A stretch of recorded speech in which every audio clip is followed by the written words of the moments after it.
আরাফার দিনে একদিকে হাজী সাহেবদের জন্য আমল, আরেকটা হলো যারা আরাফার ময়দানে নাই তাদের জন্য আমল। যারা হাজী সাহেবরা আরাফার ময়দানে অবস্থান করছেন তাদের জন্য ওই দিনের সবচেয়ে শ্রেষ্ঠ আমল হলো লা ইলাহা ইল্লাল্লাহ ওয়াহদাহু লা শারীকা লাহু লাহুল মুলকু ওয়া লাহুল হামদ ওয়া হুয়া আলা কুল্লি শাইইন কাদির। এটা মহব্বতের সাথে অর্থ বুঝে ধীরে ধীরে বারবার করে পড়তে থাকা, এটা হলো সবচেয়ে বেশি প্রয়োজনীয় কাজ। কেন? কারণ নবী করিম সাল্লাল্লাহু আলাইহি সাল্লাম বলেছেন যে খায়রুদ দুআ দুআ ইয়াউমি আরাফা, আরাফাত দিনের দোয়া হলো শ্রেষ্ঠ দোয়া। ও খায়রু মা কুলতু আনা ওয়ান নাবিয়্যুনা মিন ক্বাবলি, নবীজি বলেছেন আমি আর আমার পূর্বের যত নবী রাসূল এসেছেন সবাই যত দোয়া আল্লাহর কাছে করেছে এর মধ্যে সবচেয়ে উত্তম হলো এটা, লা ইলাহা ইল্লাল্লাহু ওয়াহদাহু লা শারীকা লাহু লাহুল মুলকু ওয়া লাহুল হামদু ওয়া হুয়া আলা কুল্লি শাইইন কাদির। আল্লাহ ছাড়া সত্যিকারের কোনো মাবুদ নাই, লা ইলাহা ইল্লাল্লাহ ওয়াহদাহু লা শারীকা লাহু, তিনি একক এবং তার কোনো শরীক নাই, লাহুল মুলক ওয়া লাহুল হামদ, রাজত্ব এবং প্রশংসার অধিকারী একমাত্র তিনি, ওয়া হুয়া আলা কুল্লি শাইইন কাদির, তিনি সব কিছু করতে সক্ষম। বাহ্যিক দৃষ্টিকোণ থেকে এই বাক্যগুলোর মধ্যে কোনো প্রার্থনা নাই, তাহলে এগুলোকে দোয়া বলা হচ্ছে কেন? সেটা নিয়ে অনেক আলাপ আছে এবং মুহাদ্দিসিন ইকরাম একমত যে এইগুলো দোয়া, এখানে আল্লাহ রাব্বুল আলামিনের কাছে পরোক্ষভাবে নিজের চাওয়াকে পেশ করা হচ্ছে, আল্লাহর শক্তিমত্তার কথা জাহির করে আল্লাহর কাছে নিজের সবকিছুই নিবেদন করা হচ্ছে পরোক্ষভাবে, এটাও দোয়াই। তো এটা হলো আরাফার ময়দানে যারা হাজির অবস্থান করবেন তারা সবচেয়ে বেশি পড়বেন। অনেক উলামা ইকরাম অবশ্য বলেন যে এই দোয়া অর্থাৎ লা ইলাহা ইল্লাল্লাহু ওয়াহদাহু লা শারীকা লাহু লাহুল মুলকু ওয়া লাহুল হামদু ওয়া আলা কুল্লি শাইইন কাদির, আরাফার দিনে, আরাফার বাইরে যারা পৃথিবীর বিভিন্ন প্রান্তে গায়রে হাজি যারা আছি তারাও পড়তে পারেন, বরং আরাফার দিনে তাদের এটা পড়া উচিত এবং এ ব্যাপারে অনেকে রেকমেন্ড করেন। তাহলে একটা করণীয় পেলাম লা ইলাহা ইল্লাল্লাহু ওয়াহদাহু লা শারীকা লাহু, এটা পড়া। এবং আরাফাতের দোয়াকে সবচেয়ে শ্রেষ্ঠ দোয়া বলা হয়েছে, এই জন্য হাজী সাহেবরা বিশেষ করে যারা সেখানে অবস্থান করছেন ওই দিন একেবারে সূর্য ডুবা পর্যন্ত, জোহর থেকে নিয়ে সূর্য ডুবা পর্যন্ত পুরো সময়টা দোয়ার ভিতরে ডুবে থাকা, এটা হলো সবচেয়ে বড় কাজ। আর যারা আরাফায় নাই, আরাফার বাইরে আছে, যারা হজে যাচ্ছেন না, তারা আরাফার দিনটাতে তারা রোজা রাখবেন। আরাফার দিনের রোজা নিয়ে আমাদের দেশে প্রতি বছরই গন্ডগোল বা মত পার্থক্য দেখা দেয়, কোন দিন রোজা রাখবো? এটা কি হাজিরা অবস্থান করছে ওই দিন, নাকি আমি যে দেশে আছি সেই দেশে যখন জিলহজের 9 তারিখ হবে? তো এটা নিয়ে উভয় পক্ষেই দলিল আছে, যুক্তি আছে, দুই মতেরই সপক্ষে আলেমদের বক্তব্য আছে। সেক্ষেত্রে তুলনামূলকভাবে আমি যে দেশে আছি সেই দেশে জিলহজের 9 তারিখটা হলে সেটাকে আরাফার দিন হিসাবে, আরাফার দিন যদিও বাহ্যিকভাবে মনে হয় যে আরাফার ময়দানের সাথে সংশ্লিষ্ট, কিন্তু আসলে এই যে দিনগুলা ইয়াউমুত তারবিয়া, ইয়াউমে আরাফা, ইয়াউমুন নাহার, ইয়াউমুত তারবিয়া বলা হয় জিলহজের 8 তারিখকে, ইয়াউমুল আরাফা বলা হয় জিলহজের 9 তারিখকে, ইয়াউমুন নাহার বলা হয় জিলহজের 10 তারিখকে। এখন এই নামগুলো যদিও হাজিদের হজের সাথে রিলেটেড, কিন্তু হজের বাইরে যারা আছে তাদের জন্য আপনার ফিকহের কিতাবগুলোতে বিভিন্ন দ্বীনি কিতাব পুস্তকে ইয়াউমে তারবিয়া, ইয়াউমুন নাহার বলা হয়েছে। এর মানে এইটা না যে হাজিদের সাথে মিল করতে হবে, যে দেশে যেটা হবে সেটাই প্রযোজ্য হয়। তো সেই আলোকে ইয়াউমে আরাফা আপনি যেখানে অবস্থান করছেন সেখানকার 9 তারিখ হিসাব করে রোজা রাখতে পারেন। যদি আপনার কাছে বেশি মনে হয় যৌক্তিক যে না হাজিদের অবস্থানের সাথে মিল করে রাখাটা, যেহেতু নামের মধ্যেই ইয়াউমে আরাফা আছে, অতএব ওইটা আমি রাখবো, তো সেক্ষেত্রে আপনি সেটাও করতে পারেন, কোনো অসুবিধা নেই। কোনো রেওয়ায়েতের আলোকে জিলহজের প্রথম 9 দিনের প্রত্যেক দিন রোজা রাখা উচিত, কারণ মা মিন আইয়ামিন আল আমালুস সালিহু ফিহিন্না আহাব্বু ইলাল্লাহ মিন হাযিহিল আইয়াম, বুখারীর হাদিস রয়েছে। এই দশকটাতে এমনি নেকামল করা উচিত, অতএব নফল রোজা আপনি প্রথম সবগুলো দিন রাখতে পারেন, তাহলে আর কোনো ইখতিলাফের ঊর্ধ্বে এমনিই উঠে গেলেন। অতএব আরাফার দিনে আরাফাতের বাইরে যারা আছেন তারা রোজা রাখবেন, আর আরাফাতে যারা আছেন তারা কি করবেন? ওই যে লা ইলাহা ইল্লাল্লাহু ওয়াহদাহু লা শারীকা লাহু বেশি বেশি পড়বেন, আর বেশি বেশি আল্লাহর কাছে দোয়া করবেন। দোয়াটা অবশ্য আমরা আরাফাতে যারা নাই তারাও করতে পারি। কোরবানির দিন হাঁস মুরগি জবাই করা জায়েজ আছে কিনা? ঋণগ্রস্ত ব্যক্তির জন্য কোরবানি দেওয়া উত্তম নাকি ঋণ দেওয়া উত্তম? বিয়ের অলিমার গোশত সংগ্রহের জন্য কোরবানি করা জায়েজ আছে কিনা? কোরবানিকারীকে কি চুল, নখ ইত্যাদি কাটা থেকে বিরত থাকতে হবে? কোরবানিকারী ব্যক্তি এই 10 দিন দায় সেভ করতে পারবে কিনা? কোন কোন পশু দিয়ে কোরবানি করা যাবে? কয়দিন পর্যন্ত কোরবানি করা যায়? কোরবানির গোশত কিভাবে বন্টন করবেন? কয় ভাগ করবেন? এর ভাগে কোরবানি দেওয়া যাবে কিনা? ত্রুটিযুক্ত পশু দিয়া কোরবানি দিলে কি কোরবানি হবে? কোরবানি আর আকিকা এ দুটো একসাথে দেওয়া যাবে কিনা? কয়েকজন মিলে এক ভাগ কোরবানি দিতে পারবে কিনা? পশুর জান যাওয়ার আগে কি চামড়া ছিলা জায়েজ আছে? লোন করে কোরবানি করা যাবে কিনা? মৃত ব্যক্তির নামে কোরবানির বিধান কি? তো জবাইয়ের সময় বিসমিল্লাহ বলতে যদি কেউ ভুলে যায় তাহলে কি করবে? কোরবানির ভাগীদারদের নাম জপা কোরবানির পরে এটা জরুরি কিনা? পশুর বয়স কত হতে হবে? কত বছর বয়স হলে আপনি সেই পশু দিয়ে কি করতে পারবেন? কোরবানি দিতে পারবেন। মৃত ব্যক্তির নামে কোরবানির বিধান কি? শুধু মৃত ব্যক্তির নামে আলাদা কোরবানি দেওয়া জায়েজ অনেক উলামা ইকরাম বলেন, কিন্তু অনেক উলামা ইকরাম বলেন যারা মৃত ব্যক্তির সাথে জীবিত ব্যক্তির সাথে মৃত ব্যক্তিকে যোগ করে দেওয়া যাবে। আপনি একটা ছাগল দিলেন, বলে যেটা আল্লাহ আমার এবং আমার মৃত বাবার পক্ষ থেকে, এভাবে করা যাবে। আর নবী আলাইহিস সালাম একটি ছাগল তার পুরো উম্মতের পক্ষ থেকে দিয়েছেন, জীবিত মৃত সবাই মোটামুটি এর ভিতরে শামিল। তো জবাইয়ের সময় বিসমিল্লাহ বলতে যদি কেউ ভুলে যায় তাহলে কি করবে? এর উত্তর হলো নিজের পশু তো নিজে জবাই করা উত্তম। যারা প্রফেশনাল জবাই করেন মৌলভী সাহেবরা, তারা তো ভুলের কথা নয়, কারণ তাদের অভ্যাসই আছে। নিজেটা নিজে করতে গেলে ডরে ভয়ে ভুলেও যেতে পারে। যদি কেউ ভুলে যান, ভয়ের কোনো কারণ নাই। মুসলমান যদি ভুলেও যায় তবুও সেই পশু হালাল হবে, খাওয়া হারাম হবে না। ইচ্ছাকৃত যদি কেউ বিসমিল্লাহ না বলে সেটা ভিন্ন কথা, সেটা সমস্যা আছে। কিন্তু ভুলে যদি বিসমিল্লাহ না বলে তাতে পশু হালালই থাকবে, হারাম হবে না ইনশাআল্লাহ। লোন করে কোরবানি করা যাবে কিনা? হাওলাত করে ঋণ করে কোরবানি করা যাবে কিনা? এর উত্তর হলো যাবে, যদি সেই ঋণের টাকাটা দেওয়ার মতো ব্যবস্থা বা ইচ্ছা সদিচ্ছা থাকে, তাহলে ঋণ করেও কি দেওয়া যাবে? ঋণ করে ভালো কাজ করা যায়। এরপরে আসি, পশুর বয়স কত হতে হবে? কত বছর বয়স হলে আপনি সেই পশু দিয়ে কি করতে পারবেন? কোরবানি দিতে পারবেন। এর উত্তর হলো পশু যদি হয় সবচেয়ে বড় পশু অর্থাৎ ওট, তাহলে সেক্ষেত্রে সেটার বয়স হতে হবে কমপক্ষে 5 বছর। কত বছর? 5 বছরের নিচে যদি ওটের বয়স থাকে ওইটা এমনি জবাই করতে খেতে পারবেন, কিন্তু কোরবানি হিসাবে কি করতে পারবেন না। জবাই করলে ওটা কোরবানি আদায় হবে না। গরু যদি হয় তাহলে সেক্ষেত্রে তার বয়স হইতে হবে কমপক্ষে 2 বছর। আর ছাগল, দুম্বা, ভেড়া এগুলো যদি হয় তাহলে তার বয়স হইতে হবে কমপক্ষে 1 বছর। তাহলে ছোট পশুগুলা 1 বছর, গরু 2 বছর, ওট 5 বছর। ছোট পশুর মধ্যে আবার দুম্বা, ভেড়া এগুলো যদি 6 মাসের বয়স, 7 মাস, 8 মাসের বয়সেরটা দেখতে 1 বছরটার মতো বড় দেখা যায় তাহলে চলবে, কিন্তু ছাগলের ক্ষেত্রে পরিপূর্ণ কি হইতে হবে? 1 বছর হওয়া লাগবে। কোরবানির দিন হাঁস মুরগি জবাই করা জায়েজ আছে কিনা?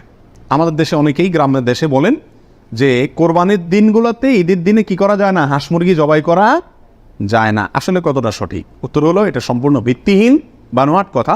এর কোনো গ্রহণযোগ্য ভিত্তি ইসলামী শরিয়াতে নাই। বরং কোরবানি ঈদের দিনে কেউ চাইলে হাঁস বা মোরগ কি করতে পারবে? জবাই করতে পারবে। তবে যদি এটাকে কোরবানির নিয়তে করে যে আমার তো গরু ছাগল দেওয়ার সামর্থ্য নয়, আমি মুরগি দিয়েই দিলাম কোরবানি, তাহলে সেক্ষেত্রে এই জবাই কি হবে না? জায়েজ হবে না, কারণ এই পশু দিয়ে কি হবে না? কোরবানি হবে না। এমনি গোশত খাওয়ার জন্য যদি জবাই করে তাহলে ঈদের দিনেও জবাই করাতে কোনো সমস্যা নাই। কোরবানিকারী ব্যক্তি এই 10 দিন দাড়ি শেভ করতে পারবে কিনা? জটিল একটা প্রশ্ন। কোরবানি করবেন, বাকাওয়াতি করবেন, খুব ভালো কথা, জায়গায় এসে ধরা গেছেন, দাড়ি শেভ করতে পারবেন কি? উত্তর হলো না। দাড়ি তো কোরবানি করলেও শেভ করা যাবে না, না করলেও শেভ করা যাবে, এটা তো সর্বাবস্থায় চাঁচা হারাম। সেক্ষেত্রে কোরবানির এই সিজনগুলোতে এসে গুরুত্বটা আরো বাড়ে। একে তো এমনি হারাম, আবার কোরবানি করছেন সেজন্য বিশ্বাস বলছেন আপনি যেন না ধরেন, এগুলোতে হাত না দেন। তাহলে কোরবানি করার যদি ইচ্ছা থাকে, আল্লাহকে সন্তুষ্ট করতে আসলেই মনে চান, তাহলে এই 10 দিন দাড়িতে কি করতে পারবেন না? শেভ দিতে পারবেন না। কোচা কোচা দাড়ি নিয়ে কি করতে হবে? মসজিদে যেতে হবে। কোরবানি দেওয়া শেষ, এবার কি করতে পারবেন? দাড়ি শেভ করতে পারবেন না, তাও যাবে না। কয়দিন পর্যন্ত কোরবানি করা যায়? কোরবানির সময়সীমা কতদিন? এর উত্তর হলো এক্ষেত্রে ওলামা একরামের 2টি মত আছে। অনেক ওলামা একরামের মত কোরবানি করা যায় ঈদের দিন, জিলহজের 10 তারিখ, আর 11 এবং 12 এই 3 দিন। এটা ইমাম আবু হানিফা রাহিমাহুল্লাহর মত। এর বিপরীতে অনেক ওলামা একরামের মত হলো কোরবানি এটা 4 দিন পর্যন্ত করা যায়। কোরবানি ঈদের দিন এবং তারপরে আরও 3 দিন, 11, 12, 13। যুক্তি হলো যে আইয়ামে তাশরিক, এক হাদিসে আসছে একেবারে সুস্পষ্টভাবেই যে আইয়ামে তাশরিক এই দিনগুলা সবগুলোই হলো জবাই করার, অর্থাৎ কোরবানি করার দিন। সেহেতু আইয়ামে তাশরিক হলো ঈদের দিন, ঈদের পরে আরও 3 দিন, অর্থাৎ 13 তারিখ, চাঁদের 13 তারিখের সন্ধ্যার আগ পর্যন্ত। এ হলো কোরবানির দিন। তবে কোরবানি প্রথম দিন ঈদের নামাজের পরপরই করা বেশি উত্তম, এতে কোনো সন্দেহ বা ইখতিলাফ কারোর নেই। এবারে সারা দুনিয়ার উলামা একরাম একমত, কারণ নবী আলাইহিস সালাম ঈদের দিন, ঈদের নামাজের পরপরই সাধারণত কি করতেন? কোরবানি করতেন। দ্বিতীয় তৃতীয় দিনে তিনি নিতেন না। অতএব একেবারে শুরুতেই করে ফেলা হলো সবচেয়ে উত্তম এবং বেস্ট। এবারে কারো কোনো দ্বিমত নাই। কোরবানিকারীকে কি চুল, নখ ইত্যাদি কাটা থেকে বিরত থাকতে হবে? উত্তর হলো হ্যাঁ। নবী আলাইহিস সালাম বলেছেন, মান আরাদা আন ইউদাহিয়া, যে ব্যক্তি কোরবানি করার ইচ্ছা রাখে, পোষণ করে, ফালা ইয়াখুয মিন শা'রিহি ওয়া আযফারিহি শাইআ, সেই জন্য তার নখ, চুল ইত্যাদি কোনো কিছুতে হাত না দেয়। কোরবানির ঈদের 10 দিন আগে, চাঁদ যেদিন উঠবে ওই দিন থেকে নিয়ে ঈদের দিন পর্যন্ত এগুলো করা যাবে না। কি করা যাবে না? চুল, নখ ইত্যাদি কাটা যাবে না, কাটবে না কোরবানিকারী ব্যক্তি। কোরবানি দেওয়ার পরে চুলনুখ ইত্যাদি কাটবে, এটা খেয়াল রাখা উচিত। বিয়ের অলিমার গোশত সংগ্রহের জন্য কোরবানি করা যায় আছে কিনা? আমাদের দেশে উল্লেখযোগ্য সংখ্যক বিয়ে হয়ে থাকে কোরবানিদের পরে।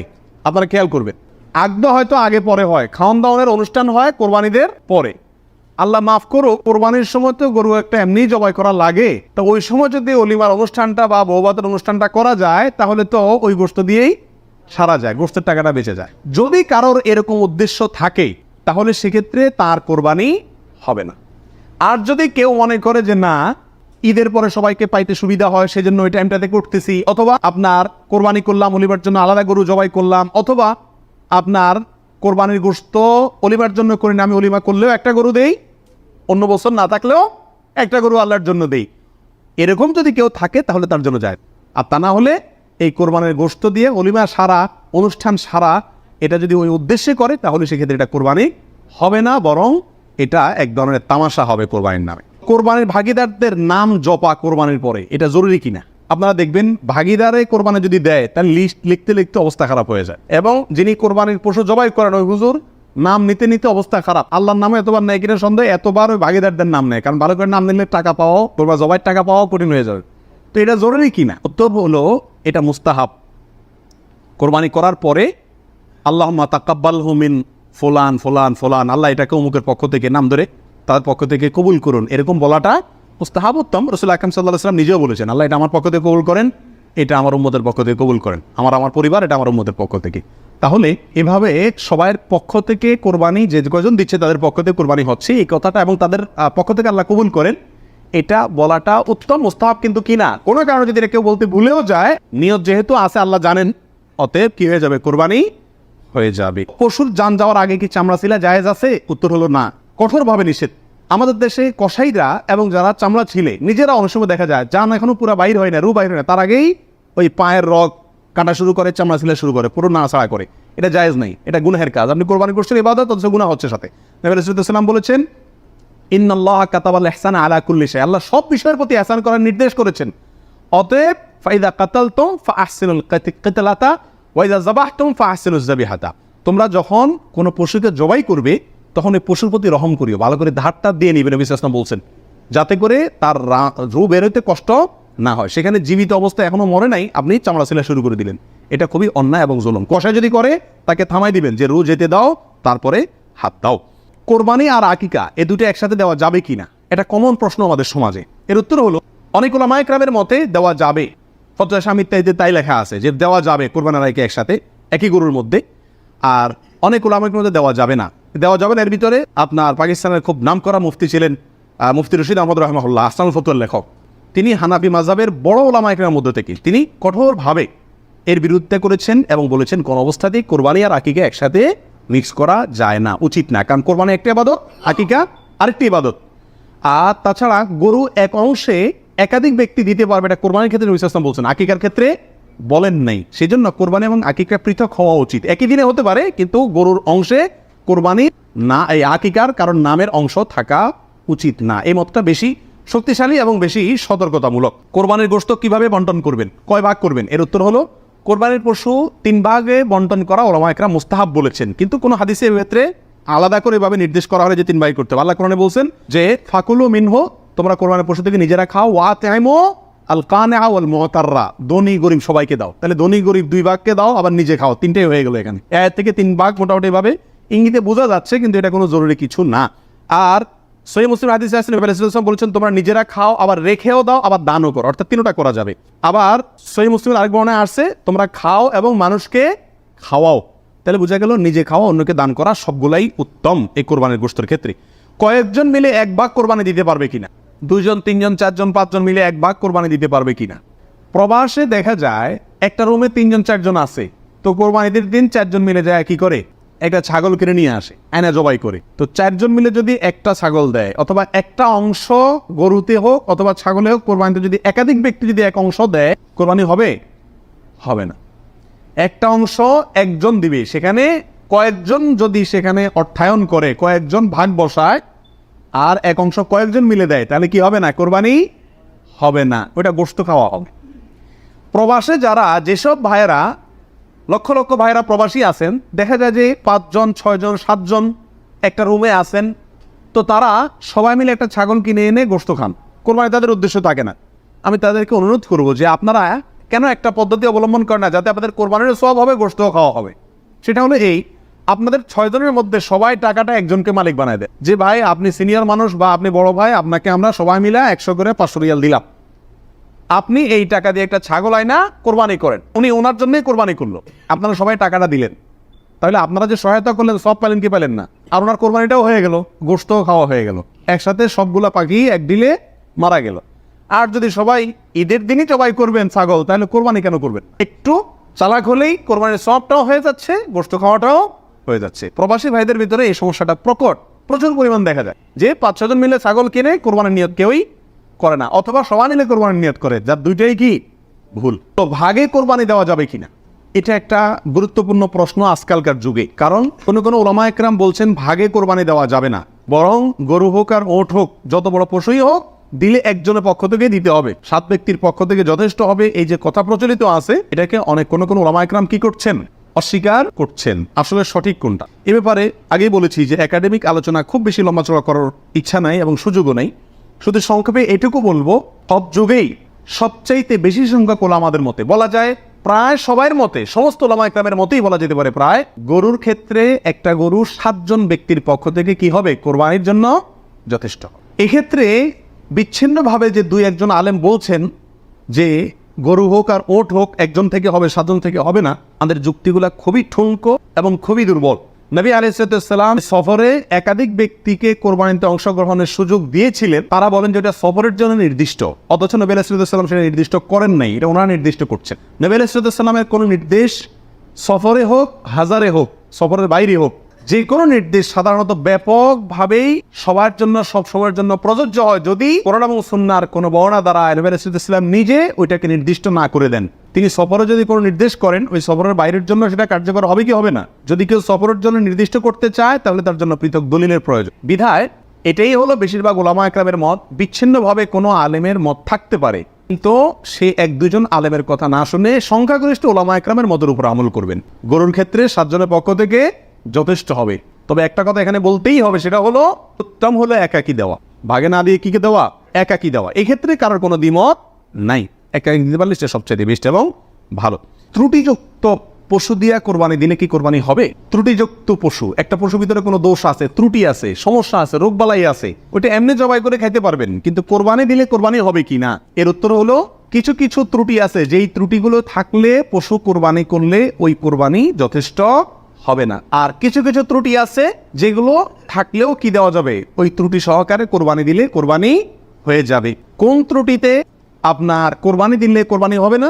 একটা হলো ল্যাংড়া হওয়া, এমন ল্যাংড়া যে ল্যাংড়ার কারণে সে পশুর পালের সাথে চললে পিছায় যায়, তাদের সাথে তাল মিলায় ধরে রাখতে পারে না, অথবা জবাই করার জায়গা পর্যন্ত হেঁটে যাওয়ার ক্ষমতা নেই, তাকে ঠেলা নিয়ে যেতে হয়, ঠেসড়ায় নিয়ে যেতে হয়, শক্তি নেই পায়ে, 1 পা হোক 2 পা হোক, এরকম ল্যাংড়া খোঁড়া যদি হয়, তাহলে ওইটা দিয়ে কোরবানি দিলে কি হবে না, যথেষ্ট হবে না, হাদিসে সুস্পষ্টভাবে নিষেধ করা আছে।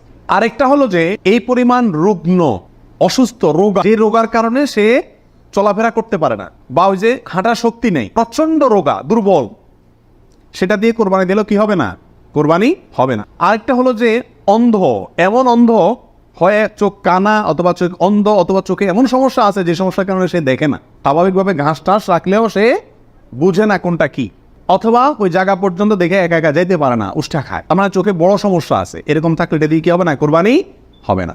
একটা শিং অথবা 2টা শিং গোড়া থেকে উঠে গেছে, একেবারে গোড়া সহ উঠে গেছে, এরকম যদি হয় ওইটা দিয়ে কোরবানি দিলেও কোরবানি হবে না। তবে যদি সামান্য হয়, সামান্য কান কাটা, সামান্য শিং ভাঙা, সামান্য একটু পায়ে সমস্যা, সামান্য একটু অসুখ বিসুখ আছে, এরকম যদি হয়, সেগুলো দিয়ে কোরবানি দিলে কি হবে, কোরবানি হয়ে যাবে। অর্থাৎ ত্রুটি যদি ছোট হয় সমস্যা নেই, বড় ত্রুটি যদি হয় তার কারণে কি হবে না, ওই পশু দিয়ে কোরবানি দিলে কোরবানি যথেষ্ট হবে না।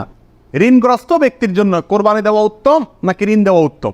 উত্তর হলো ঋণ দেওয়া উত্তম, কারণ কোরবানির চাইতে তার জন্য ঋণের গুরুত্ব বেশি। সে যদি ঋণগ্রস্ত হয়, তার জন্য কোরবানি ইসলামী শরীয়তে তার জন্য কোরবানি না, তার জন্য ঋণ দেওয়া জরুরি। সে ঋণ পরিশোধ করবে, এরপরে টাকা থাকলে কোরবানি দিবে, না থাকলে কোরবানি দিবে না। কিন্তু আমাদের আজকাল অবস্থা হলো ঋণ থাকলেও আমরা কোরবানি দিই, কারণ না দিলে মুখ রক্ষা হয় না, ছেলে মেয়ে কার দিকে চেয়ে থাকবে, গোশত করতে গিয়ে খাবে। অতএব এগুলা কোরবানি না, এগুলা নিছক গোশত খাওয়া এবং ফুর্তি। কোন কোন পশু দিয়ে কোরবানি করা যাবে? আপনি হাঁস মুরগি দিয়ে কোরবানি দিলে কোরবানি হবে কিনা? এর উত্তর হলো, বড় পশুর ভেতরে 3 ধরনের পশু আর ছোট পশুর ভিতরে 3 ধরনের পশু, এগুলো দিয়ে কি করা যাবে? কোরবানি দেওয়া যাবে। বড় পশুর ভিতরে কোরবানি দিতে পারবেন ওট, গরু, মহিষ, এগুলো দিয়ে। মহিষ দিয়ে দিতে পারবেন কিনা এটা নিয়ে ওলামায়ের ভিতরে সামান্য ইখতিলাফ আছে। অনেকে মহিষকে গরুর অন্তর্ভুক্ত করেছেন, অনেকে করেন নাই। যার কারণে যারা করেছেন তারা বলছেন করা যাবে, যারা করেন নাই তারা বলছেন করা যাবে না। এই জন্য একান্ত অনন্য উপায় না হলে সেদিকে না যাওয়াই ভালো, ইখতিলাফের দিকে। আর ছোট পশুর ভিতরে 3টা, দুম্বা, ছাগল এবং ভেড়া, এগুলো দিয়ে কি করা যাবে? কোরবানি করা যাবে। এছাড়া অন্য কোনো পশু দিয়ে, এই গৃহপালিত পশু ছাড়া আপনি হরিণ দিয়ে অথবা অন্য কোনো হালাল পশু যেটা গৃহপালিত না, সেটা দিয়ে কি করা যাবে না? কোরবানি দেওয়া যাবে না, দিলে কোরবানি হবে না।